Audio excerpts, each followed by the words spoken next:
This morning, I announce I am a candidate for the Republican nomination for President of the United States. He literally looks no different than when he was governor of New York. It's remarkable. Anyway, another day and another Republican announcing intentions to run for president. Today, former three-term New York Governor George Pataki officially threw his hat into the ring. And welcome back to the show. Brad Hirschfield now joining the panel. Get here on time. Will you? 7 o'clock start. I am going to hear about that. I wanted said I was here on time. He was. Early. I was here on time, early even. Right. We are your witness. New York Giants coach Tom Coughlin, if you're not 10 minutes early, you're late. All right, he's been here since 5 o'clock. Yeah. Anyway, the governor, the guy we were talking about before, Pataki, is positioning himself as a Washington outsider and moderate who won 3 terms in a very heavily Democratic state. Pataki also took aim at Hillary Clinton, who isn't, who's running on the platform of income inequality. Unless by middle class they mean someone who charges a poor country $500,000 for a half-hour speech, that's their party's candidate.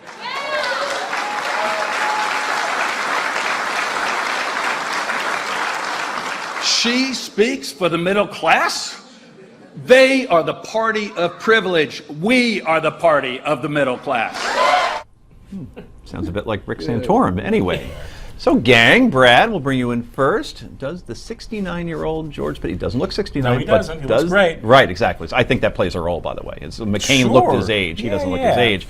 Does he have any chance of the nomination? You know, I don't know. He's polling at 0% in the field. So 0.0? There you go. Wow. So he couldn't do worse. Here's what's interesting. There are a couple things that I think genuinely are interesting to him about him. First of all, he's the first declared candidate when it comes to national security who has said we might need to put boots on the ground in confronting ISIS. That's a pretty bold posture for a guy whose identity politically is actually quite moderate. And that's an interesting thing to be staking out. The other piece, and you alluded to it, Joe, he actually won 3 terms in a heavily Democratic state. There's a piece of me that wonders, is he actually running for vice president? This is the kind of candidate who actually could, and we haven't seen it since 1884, who could deliver New York as a red state. And that's an interesting possibility. Heather, if he's running for vice president, against against Carly. This has to get your 2 people running for vice president. Yes. Listen, he's polling at 0. I think that there's such a huge field, but he shouldn't be underestimated. I don't think he's ever lost an office that he has run for. He's not. And that is something. There's something to be said for that. You know, he knows how to get people out. He knows how to get the vote. So I don't think that we should underestimate him, though I don't see him on the debate stage. I feel a cynical comment coming on. I think Carly has nothing to fear. Obviously, he's not going to get the nomination of his party for president. I think we'd all agree with that. Here's for the problem. reasons why, for the folks at home, pro-choice, I was to say, anti-NRA. Start with all of those things. He is a very progressive Republican, but the fact that he's polling at 0%, nobody knows who he is. He can't possibly raise enough money to solve that problem. Isn't that amazing? He won 3 terms and no one knows who he is. Because he won them in one state. Right, People and they were don't 20 all years live ago. in New York. I got to tell you, George Pataki, and I like George Pataki, don't misunderstand me. I think he was a good governor. I think he's a good guy. Here's the thing, though. He could not win in New York today, most likely.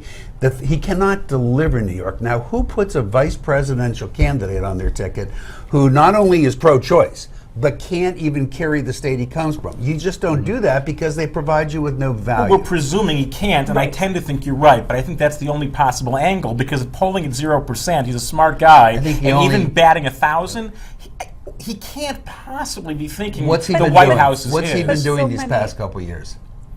Nothing. Nothing. Right. Do you think it's just boredom? Well, I think Oh, come on. That's just too cynical. I think he Even sees for the field you. and says, I could offer something No, different. I think it's an alternative. Right. And I think that is what's interesting. So the other possibility is he will actually change the race because this is a principled guy who is quite progressive on a range of social issues, who's moderate on economic issues, and I wouldn't call him overly hawkish, but he's strong on defense. There is no one inhabiting that space.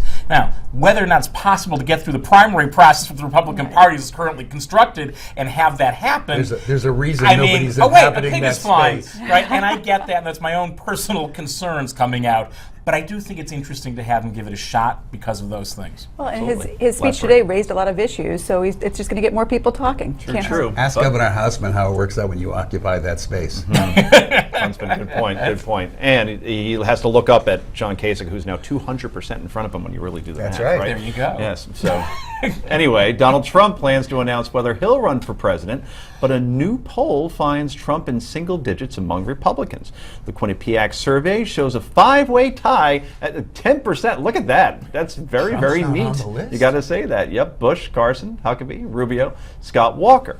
But when it comes to a head-to-head matchup with Hillary Clinton, only Rand Paul and Marco Rubio are a threat at this early stage. He's trailing Clinton by 4 points.